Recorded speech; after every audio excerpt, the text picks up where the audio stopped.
ಅಧ್ಯಾಯ 2 ಶ್ಲೋಕ 63ರ ಅನುವಾದ.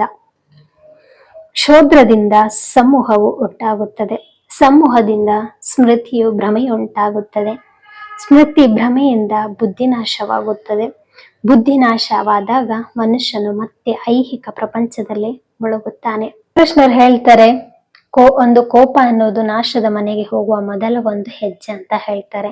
ಹಾಗಿದ್ರೆ ಕೋಪ ಅನ್ನೋದು ಎಷ್ಟೊಂದು ಒಂದು ಮನೆಗಳನ್ನು ಹಾಳು ಮಾಡಿರ್ತದೆ, ಸಂಸಾರವನ್ನು ಹಾಳು ಮಾಡಿರ್ತದೆ, ಸಂಬಂಧಗಳನ್ನೋದು ಹಾಳು ಮಾಡಿರ್ತದೆ.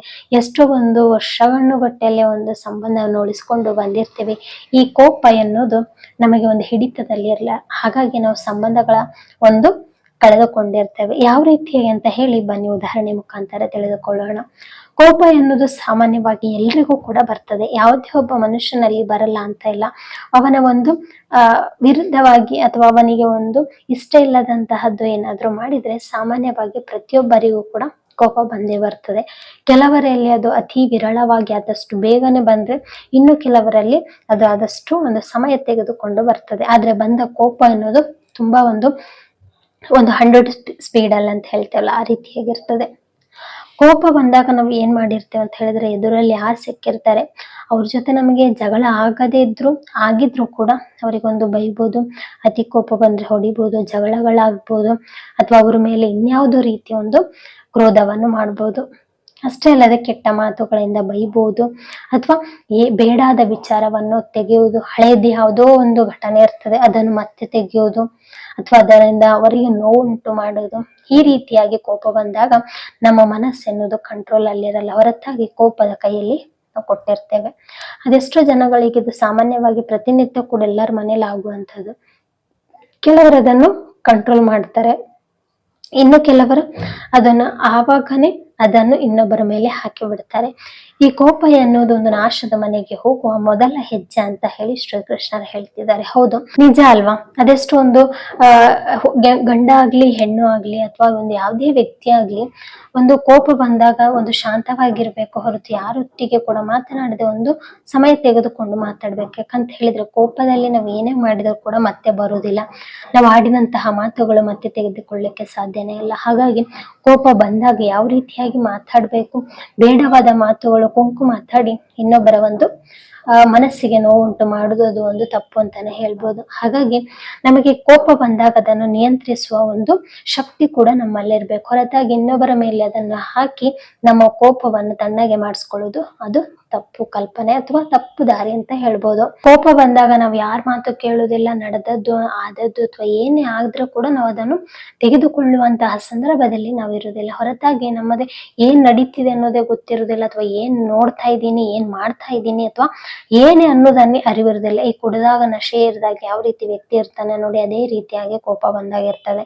ಮೈಯೆಲ್ಲ ನಡುಗುದಾಗಿರ್ಬೋದು, ತನ್ನಲ್ಲಿ ಒಂದು ಪ್ರಜ್ಞೆ ಇಲ್ಲದಂತೆ ವರ್ತಿಸುವಂತದ್ದು ಈ ಕೋಪ ಬಂದಾಗ. ಹಾಗಾಗಿ ತನ್ನ ಕೋಪವನ್ನು ಇನ್ನೊಬ್ಬರ ಮೇಲೆ ತೋರಿಸುವುದರಿಂದ ಒಂದು ಸಂಬಂಧಗಳು ಹಾಳಾಗ್ಬೋದು. ಅಷ್ಟೇ ಅಲ್ಲದೆ ಮತ್ತೆ ಆ ಸಂಬಂಧಗಳು ಒಂದುಗೂಡ್ಲಿಕ್ಕೆ ಎಷ್ಟೋ ವರ್ಷಗಳೇ ಬೇಕಾಗ್ತದೆ. ಅಷ್ಟೇ ಅಲ್ಲದೆ ವರ್ಷಗಳಿಂದ ನಮ್ಮ ನಡು ಇರುವಂತಹ ಬಾಂಧವ್ಯ ಮುರಿದು ಹೋಗ್ತದೆ. ಯಾಕಂತ ಹೇಳಿದ್ರೆ ಕೆಲವರು ಅದನ್ನು ನಿಭಾಯಿಸ್ಕೊಂಡು ಹೋಗ್ತಾರೆ, ಇನ್ನು ಕೆಲವರು ಅದನ್ನು ತಡ್ಕೊಳ್ಳುವ ಶಕ್ತಿ ಇಲ್ಲದೆ ನಮ್ಮಿಂದ ದೂರ ಆಗ್ತಾರೆ. ಹಾಗಾಗಿ ಕೋಪ ಅನ್ನೋದು ಎಲ್ಲರಿಗೂ ಕೂಡ ಬರ್ತದೆ. ಹಾಗಾಗಿ ಪ್ರತಿಯೊಬ್ಬ ವ್ಯಕ್ತಿಗೂ ಕೂಡ ಕೋಪ ಅನ್ನೋದು ಇದ್ದೇ ಇರ್ತದೆ, ಅದನ್ನು ನಿಭಾಯಿಸ್ಕೊಂಡು ಹೋಗುವ ಶಕ್ತಿ ನಮ್ಮಲ್ಲಿ ಇರಬೇಕು. ಹಾಗಾಗಿ ಈ ಕೋಪವನ್ನೆಲ್ಲ ನಾವು ಹೇಗೆ ಹೋಗಲಾಡಿಸ್ಬೇಕು ಅಂತ ಹೇಳಿದ್ರೆ ಶ್ರೀಕೃಷ್ಣನ ಪ್ರಜ್ಞೆಯಲ್ಲಿರಬೇಕು.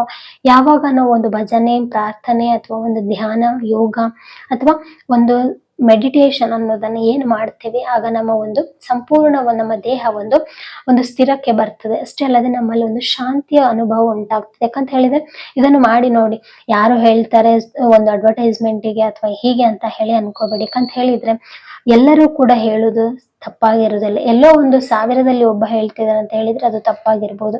ಎಲ್ಲರೂ ಕೂಡ ಒಂದು ಒಳ್ಳೆಯ ಧ್ಯಾನ ಮಾಡಿ ಅನ್ನೋದು ಒಂದು ಮನಸ್ಸು ಸ್ಥಿರ ಬರ್ಲಿಕ್ಕೆ, ಮನಸ್ಸು ಹತೋಟಿಯಲ್ಲಿ ಇರ್ಲಿಕ್ಕೆ, ನಮ್ಮ ಇಂದ್ರಿಯಗಳನ್ನು ನಮ್ಮ ಹತೋಟಿಯಲ್ಲಿ ಇಟ್ಕೊಳ್ಳಿಕ್ಕೆ ಈ ಧ್ಯಾನ ಅನ್ನೋದು ಅತ್ಯವಶ್ಯಕವಾಗಿ ಬೇಕಾಗಿರ್ತದೆ. ನಮಗೆ ಹೌದು ಭಜನೆ ಮಾಡ್ಲಿಕ್ಕೆ ಟೈಮ್ ಇಲ್ಲ, ಇವತ್ತಿನ ಕಾಲದಲ್ಲಿ ಯಾವುದಕ್ಕೂ ಕೂಡ ಟೈಮ್ ಇರೋದಿಲ್ಲ. ಆದ್ರೆ ಹೊಟ್ಟೆಗೆ ಊಟ ಅನ್ನೋದಾಗ ನಮಗೆ ಎಲ್ಲಿಲ್ಲದ ಸಮಯವನ್ನು ಮಾಡ್ಕೋತೇವೆ. ಹಾಗಾಗಿ ಹೊಟ್ಟೆಗೆ ಎಷ್ಟು ಇಂಪಾರ್ಟೆಂಟ್ ಊಟ, ಅಷ್ಟೇ ಇಂಪಾರ್ಟೆಂಟ್ ನಮ್ಮ ಒಂದು ಒಂದು ಬುದ್ಧಿಗೆ ಯಾವುದು ಮದ್ದು ಅಂತ ಹೇಳಿದ್ರೆ ಪ್ರಾರ್ಥನೆ, ಧ್ಯಾನ, ಯೋಗ ಅನ್ನೋದನ್ನು ಮಾಡಬೇಕು. ಹಾಗಾಗಿ ನಮ್ಮ ಒಂದು ಸ್ಥಿರಕ್ಕೆ ಬರ್ತದೆ ಇಂದ್ರಿಯಗಳು, ಹೊರತಾಗಿ ಅದು ಚಂಚಲವಾಗಿರುವುದಿಲ್ಲ. ನಿರಂತರವಾಗಿ ದೇವರೊಬ್ಬ ದೊಡ್ಡವನು ಅಂತ ಹೇಳಿದಾಗೆ ಮನಸ್ಸು ಅಥವಾ ಇಂದ್ರಿಯಗಳು ನಮ್ಮ ಕಂಟ್ರೋಲ್ ಅಲ್ಲಿ ಇರ್ತದೆ. ಹಾಗಾಗಿ ಧ್ಯಾನವನ್ನು ಮಾಡ್ಬೇಕು ಅನ್ನೋದಕ್ಕೆ ಇದೇ ಕಾರಣ. ಹಾಗಾಗಿ ಆದಷ್ಟು ಸಿಟ್ಟನ್ನು ಎಲ್ಲರೂ ಕೂಡ ಕಂಟ್ರೋಲ್ ಮಾಡ್ಕೊಳ್ಳಿ. ಯಾಕಂತ ಹೇಳಿದ್ರೆ ಸಂಬಂಧಗಳನ್ನೋದು ನೀರಿನ ಮೇಲೆ ಗುಳ್ಳೆ ಅಂತೆ, ಅದು ಒಂದು ಸಲ ಒಡೆದು ಹೋದ್ರೆ ಮತ್ತೆ ಅದು ಬರ್ಲಿಕ್ಕೆ ಸಾಧ್ಯ ಇಲ್ಲ. ಹಾಗಾಗಿ ಯಾವುದೇ ಒಂದು ವ್ಯಕ್ತಿಗೆ ಮನಸ್ಸುಗಳು, ಮನಸ್ತಾಪಗಳು ಅನ್ನೋದು ಇದ್ದೇ ಇರ್ತದೆ, ಹೊರತಾಗಿ ಅದನ್ನು ನಿಭಾಯಿಸ್ಕೊಂಡು ಹೋಗೋ ಶಕ್ತಿ ಮನುಷ್ಯರಲ್ಲಿ ಇರಬೇಕು. ಅಥವಾ ಒಂದು ಸಿಟ್ಟು ಬಂದಾಗ ನಾನು ರೇಗಾಡ್ತೀನಿ ಅದು ಎಲ್ಲಾನು ಕೂಡ ಸಹಿಸಿಕೊಂಡು ಹೋಗ ಅನ್ನೋದು ಎಲ್ಲರೂ ಕೂಡ ರೆಡಿ ಇರುವುದಿಲ್ಲ, ಹೊರತಾಗಿ ಅನಿವಾರ್ಯ ಇದ್ದವರು ರೆಡಿಯಾಗಿರ್ತಾರೆ. ಅದೇ ರೀತಿಯಾಗಿ ಪ್ರತಿ ದಿನವೂ ಕೂಡ ಅದೇ ರೀತಿಯಾಗಿದ್ರೆ ಆ ಒಂದು ಮನುಷ್ಯನಿಗೂ ಕೂಡ ಬೇಸತ್ತು ನಿಮ್ಮ ಜೊತೆ ಇರದೆ ಬೇರೆ ದಾರಿಯನ್ನು ಕೂಡ ನೋಡ್ಬೋದು. ಹಾಗಾಗಿ ಸಂಬಂಧಗಳೆನ್ನುವುದು ಮಾತಿನ ಮೇಲಿರ್ತದೆ, ಅಷ್ಟೇ ಅಲ್ಲದೆ ನಂಬಿಕೆಗಳ ಮೇಲೆ ಇರ್ತದೆ, ಅಷ್ಟೇ ಅಲ್ಲದೆ ಒಂದು ಪ್ರೀತಿ ವಿಶ್ವಾಸಗಳ ಮೇಲೆ ಇರ್ತದೆ. ಹಾಗಾಗಿ ನಾವು ಅದನ್ನು ಒಂದು ನಂಬಿಕೆ ಗಳಿಸ್ಬೇಕು ಅಂತ ಹೇಳಿದ್ರೆ ನಮಗೆ ಸಾವಿರಾರು ವರ್ಷಗಳೇ ಬೇಕು.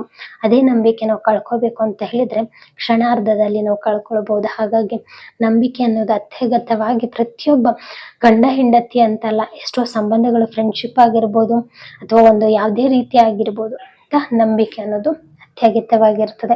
ಎಲ್ಲರ ನಂಬಿಕೆಗೆ ಯಾವತ್ತೂ ಕೂಡ ಅರ್ಹರಾಗಿ, ಅಷ್ಟೇ ಅಲ್ಲದೆ ಒಂದು ಶ್ರೀಕೃಷ್ಣನ ಪ್ರಜ್ಞೆಯಲ್ಲಿರು ಖಂಡಿತವಾಗಿಯೂ ತಪ್ಪು ಮಾಡ್ಲಿಕ್ಕೆ ಸಾಧ್ಯನೇ ಇಲ್ಲ ಅಂತ ಹೇಳ್ಬೋದು. ಇಂತಹ ಶ್ಲೋಕಗಳನ್ನು ಕೇಳಿ ಮನಸ್ಸನ್ನು ಹತೋಟಿಯಲ್ಲಿ ಇಟ್ಕೊಳ್ಳಿ. ಅಷ್ಟೇ ಅಲ್ಲದೆ ಒಂದು ನಮ್ಮ ಕೋಪಗಳನ್ನು ಆದಷ್ಟು ನಾವು ಕಂಟ್ರೋಲ್ ಅಲ್ಲಿ ಮಾಡ್ಕೊಳ್ಳುವ ಅಂತ ಹೇಳ್ತಾ, ಪ್ರತಿನಿತ್ಯ ಕೂಡ ಧ್ಯಾನವನ್ನು ಮಾಡ್ಕೊಳ್ಳುವ ಅಂತ ಹೇಳ್ತಾ, ಶ್ಲೋಕ ಇಷ್ಟ ಆದ್ರೆ ಲೈಕ್ ಮಾಡಿ, ಅಷ್ಟೇ ಅಲ್ಲದೆ ಏನಿದ್ರು ಕೂಡ ಕಮೆಂಟ್ಸ್ ಅಲ್ಲಿ ತಿಳಿಸಿ. ಪ್ರತಿನಿತ್ಯ ಶ್ಲೋಕಕ್ಕಾಗಿ ಸನಾತನ ಸಾರಥಿ ಯೂಟ್ಯೂಬ್ ಚಾನೆಲ್ಗೆ ಸಬ್ಸ್ಕ್ರೈಬ್ ಮಾಡ್ಕೊಳ್ಳಿ. ಹಾಗೆ ನಾವು ಪ್ರತಿನಿತ್ಯ ಕೂಡ ಒಂದು ಶ್ಲೋಕದ ವಿವರಣೆಯನ್ನು ನಾನು ಅಪ್ಲೋಡ್ ಮಾಡ್ತಾ ಇರ್ತೇನೆ, ದಯವಿಟ್ಟು ಸಬ್ಸ್ಕ್ರೈಬ್ ಮಾಡ್ಕೊಳ್ಳಿ. ಅಷ್ಟೇ ಅಲ್ಲದೆ ಲೈಕ್ ಮಾಡಿ ಕಮೆಂಟ್ಸ್ ಅಲ್ಲಿ ತಿಳಿಸಿ ಅಂತ ಹೇಳ್ತಾ ಶ್ಲೋಕಕ್ಕೆ ವಿರಾಮಗೊಳಿಸುತ್ತಿದ್ದೇನೆ. ಜೈ ಶ್ರೀರಾಮ್.